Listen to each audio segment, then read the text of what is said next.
বিসমিল্লাহির রহমানির রহিম। দেশপ্রেমিক বাংলাদেশি দেশে বিদেশে যে যেখানে আছেন, আসসালামু আলাইকুম।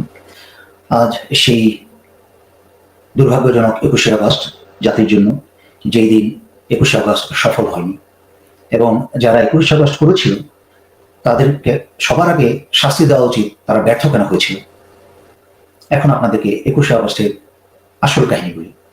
21শে আগস্ট হচ্ছে এই স্বৈরাচারী খুনি হাসিনার নিজ পরিকল্পনায় ঘটানো, নিজের লোক দিয়ে ঘটানো একটা নাটক। চিন্তা করে দেখেন তো, যে কোনো একটা অপারেশন, সেটা হোক জঙ্গি অথবা মিলিটারি অপারেশন বা যে কোনো অপারেশন করতে তো একটা প্রস্তুতির প্রয়োজন আছে।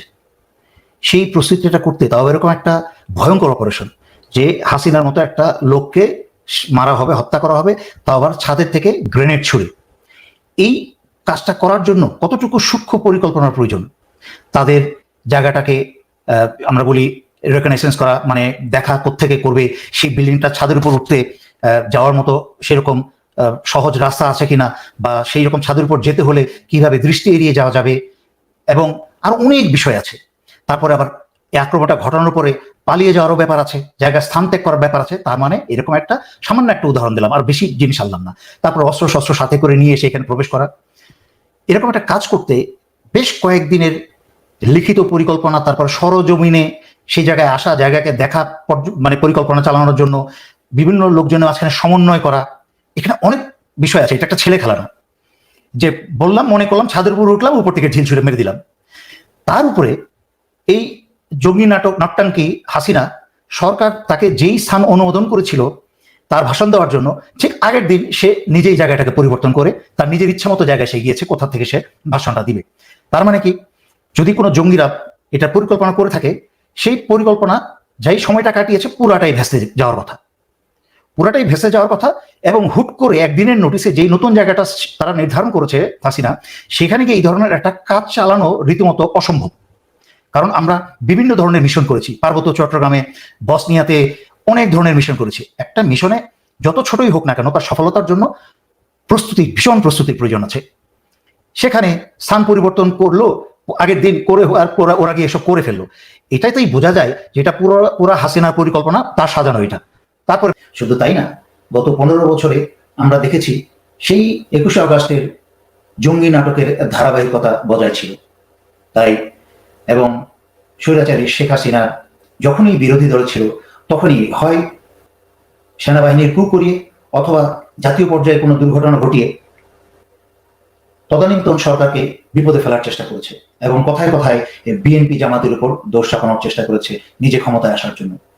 সে এমন একটা বড় সাইকোপ্যাথ যে সে নিজস্ব উদ্দেশ্য হাসিল করতে, নিজের দলের লোককেও হত্যা করতে সে দ্বিধা করে নাই এবং কোনোদিন করে নাই। সে আইবি রহমানের মতো তার নিজের দলের তদানীন্তন সেই জিল্লুর রহমানকে প্রেসিডেন্টে বসিয়ে ওদিক দিয়ে আবার তাকে জিল্লুর রহমান মতো লোকের মতো, তার দলের লোকের মতো স্ত্রী আইবি রহমানকেও হত্যা করতে সে দ্বিধা করে নাই নিজে ক্ষমতা দখল করার জন্য। বাকি অ্যানালাইসিস, গত 15 বছর তো হাসিনার এবং ভারতের যত সাংঘাতিক মিডিয়া আছে বাংলাদেশের, এই সাংঘাতিক মিডিয়া তো শুধু দেশ এবং জনগণের বিরুদ্ধে কাজ করেছে, এবং স্বৈরাচারী শেখ হাসিনা এবং ভারতের তেল মেরেছে। এখন তো স্বৈরাচারী শেখ হাসিনাকে এই বিপ্লবী ছাত্র সমাজ বিদায় করেছে। এখন দেখি এই কোন কোন সাংঘাতিকরা বাংলাদেশের সাংবাদিকতার দায়িত্ব পালন করে, তা দেখার জন্য জনগণ অপেক্ষা করছে। এই সাইকোপ্যাথের কথা আমি 4 বছর আগে বলেছিলাম, আমার লাইভে বলেছিলাম যে কিভাবে এই সাইকোপ্যাথ খুনি হাসিনা নিজের বজলুল হুদার বুকের উপর এক পা রেখে তাকে কিভাবে জবাই করে। আপনারা তো খুব সহজে ভুলে যান, সেই জন্য কিছু লোকের আমাকে অনেকেই জানিয়েছে যে তাদের মনে আছে, তাদের স্পষ্ট মনে আছে বলেছিলাম। আপনারা এখন নতুন করে জানছেন সবকিছু এবং বলছেন যেন নতুন শুনলেন, কারণ আপনারা তো আবার মজার মজার মজার যোগ করে কথা না বললে আপনারা সিরিয়াস কথা শুনতে চান না। এই জন্য আমার মতো লোকের কথা, মাহমুদুর রহমানের মতো জ্ঞানী লোকের কথা আপনাদের শোনার সময় নেই, একটু ভিডিও লম্বা হলে শুনতে চান না, কিন্তু হাসি খুশি মজার জোকস থাকলে আপনারা আবার খুব শুনেন। এই জোকস করতে করতেই তো 15 বছর গেছে। আবার যদি এভাবে চলতে থাকেন, আরেকটা ফ্র্যাঙ্কেনস্টাইন তৈরি করবেন, মনে করবেন যেমন আমাকে আজকে ফোনে একজন বলছিল, না না এটা কোনো সময় সম্ভব না, যেই ছাত্রদের রূপ দেখেছি। আরে ভাই, সেই ছাত্রদের রূপকে হত্যা করার জন্য ইতিমধ্যে বিভিন্ন ষড়যন্ত্র উঠে পড়ে লেগেছে। তাই আমি বিপ্লবী ছাত্রদের উদ্দেশ্যে স্পষ্ট করি, এর আগে একটা আমি লাইভ করেছি কয়েকদিন আগে, যেখানে স্পষ্ট করে বলেছি যে একটা বিপ্লবী ছাত্র পরিষদ গঠন করা অত্যন্ত জরুরি। আমি আবারও বলছি, ছাত্রদের উদ্দেশ্যে, তোমরা যারা সমন্বয় করে আছো সবার উদ্দেশ্যে বলছি, তোমাদের কাছ থেকে এই বিপ্লবী ক্ষমতা কিন্তু কেড়ে নেওয়ার বা কিডন্যাপ করার সকল প্রয়াস চলছে। তোমরা যদি এখনো বুঝতে না পারো, তোমাদেরকে আমি স্পষ্ট করে বলে দিই, 1975 দেশের স্বার্থে, দেশের দ্বিতীয় স্বাধীনতার স্বার্থে যখন সন্ত্রাসী মুজিব পরিবার সহ সবাইকে হত্যা করা হলো, তার পরবর্তীতে কিন্তু সেই বিপ্লবটাকে হাতছাড়া হয়ে যায়। হাতছাড়া হয়ে যাওয়ার পরে কিন্তু যারা দেশের নায়ক ছিল, মেজর ডালিম বা অন্যান্য সবাই যাদেরকে ফাঁসি দিয়েছে শেখ হাসিনা, সবাইকে সম্মান করে শহীদ সবার উদ্দেশ্যে বলছি, মেজর ডালিম এখনো জীবিত আছেন, আল্লাহ ওনার দীর্ঘ হায়াত দেখ, এবং আমরা সম্মানের সাথে ইনশাল্লাহ বাংলাদেশে ফিরিয়ে এনে ওনাকে আমরা বীরের সম্মান দিব, বেশি দেরি নয় সেই দিন আর। তবে ওই সময় কিন্তু বিপ্লবী ক্ষমতা হাতছাড়া হয়ে যায়। তার পরবর্তীতে কি হয়েছে, এই স্বৈরাচারী শেখ হাসিনা কিন্তু দেশে ফিরে এসে ওই বীর বিপ্লবীদেরকে ফাঁসি দিয়েছে।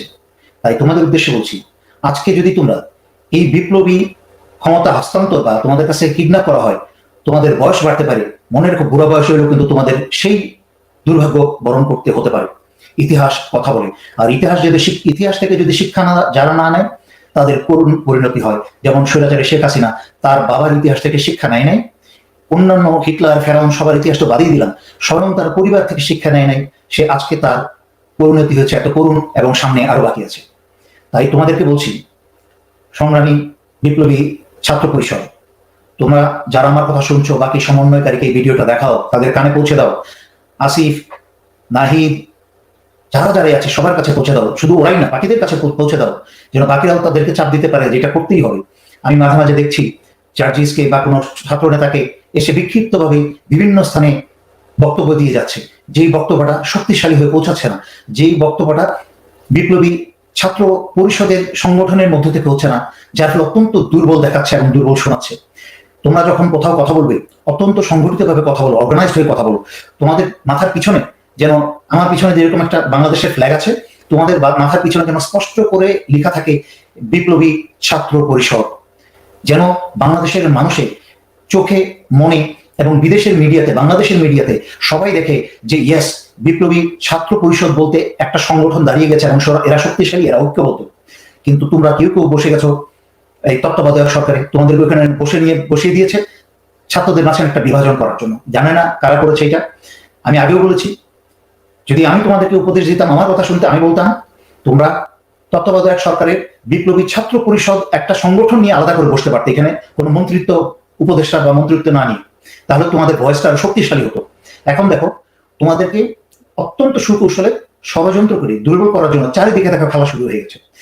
ভারত এবং বাংলাদেশের যেসব ভারতীয় দালালরা আছে, আওয়ামী লীগ এবং কিছু হিন্দুরা মিলে, তারা হিন্দুদের উপর অত্যাচারের মিথ্যা ট্রাম্প কার্ড ব্যবহার করার চেষ্টা করছিল। কিন্তু আন্তর্জাতিক চাপে এবং আমরা যারা সত্যিকার অর্থে এক্সপোজ করার চেষ্টা করছি বিভিন্ন মাধ্যমে,